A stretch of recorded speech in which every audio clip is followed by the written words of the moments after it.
Hello friends, मी मुकुंदा माळी sir BFC English या माझ्या चॅनलवर आपलं स्वागत आहे. मित्रांनो, आजच्या या व्हिडिओ लेक्चरच्या माध्यमातून आपण इयत्ता 8वीच्या टेक्स्टबुकमधील लेसन नंबर 2.1 ट्राय अगेन या पोएमचे इंग्लिश वर्कशॉप अभ्यासणार आहोत. त्यासाठी मित्रांनो हा व्हिडिओ शेवटपर्यंत नक्कीच बघा.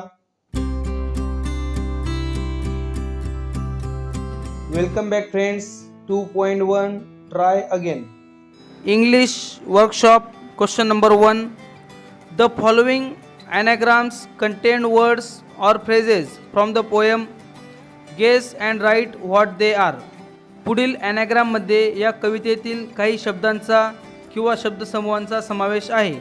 ते ॲनाग्राम्स कोणते ते लिहा. मित्रांनो, अगोदर आपण ॲनाग्राम म्हणजे काय ते बघूया. ॲनाग्राम म्हणजे एखाद्या शब्दातील किंवा शब्दसमूहातील अक्षरांचा क्रम बदलून तयार केलेला नवीन शब्द म्हणजे ॲनाग्राम होय. Answer 1 try again, 2 courage, 3 strive, 4 reward, 5 patience, 6 persevere. Question number 2. Pick out lines that convey the following from the poem. A. If you keep trying without a doubt, you shall win. Answer. For if you will persevere, you will conquer. Never fear. B. It is not shameful to struggle hard. Answer. If we strive, 'tis no disgrace. C. When others can do the work, so can you, if you keep trying patiently. Answer. All that other folk can do, why with patience may not you? D. When you fail in your first attempt, make another one. Answer. At first you don't succeed, try again. विद्यार्थी मित्रांनो, तुम्ही अजूनही व्हिडिओला like केलं नसेल तर कृपया व्हिडिओला लाईक करा व जास्तीत जास्त विद्यार्थी मित्रांपर्यंत आपल्या व्हिडिओला शेअर करा. तुम्ही आपल्या चॅनलवर नवीन असाल तर कृपया चॅनलला सबस्क्राईब करा व बाजूच्या बेल आयकॉनला क्लिक करून ऑल नोटिफिकेशन ऑन करा. त्यामुळे येणाऱ्या नवीन व्हिडिओचे नोटिफिकेशन तुम्हाला मिळेल. चला तर पुढील प्रश्न बघूया. Question number 3. Find from the poem the antonyms opposite words from the following. 1 succeed, fail. 2 punishment, reward. 3 courage, fear. 4 stop और क्वाइट, परसिव्हिअर और try. 5 loss, win, conquer. Question number 4. Answer in your own words. A. What lesson should be kept always in mind.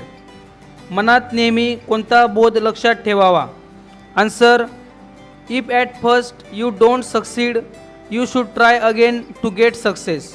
This lesson should be always kept in mind. B. What should someone who loses a race do. एखादा शर्यतीत पराभूत झाला तर त्याने काय करावे. Answer. If someone loses a race, he should not feel ashamed of his failure. He has failed to win even though he has tried hard. In that case he should try again and win the race someday. C. What quality is important when you are struggle for success.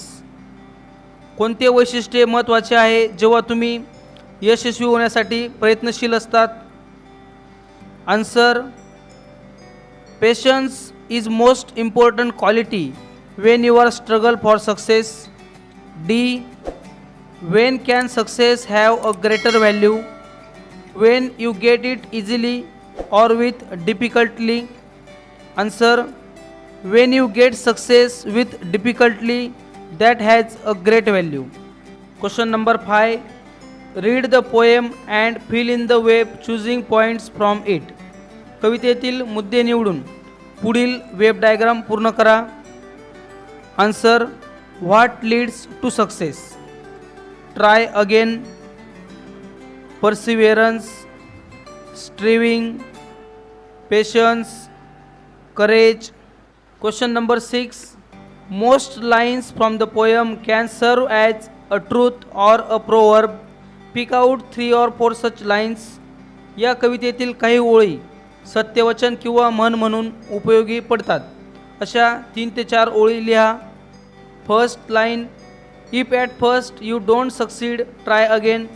Second line, if you persevere with courage, you will conquer. Third line, though after striving you do not win, it is no disgrace. Fourth line, time will bring you your reward, so be patient. Appreciation of poem. The title of the poem is Try Again. The poem is written by the poet W.E. Hickson.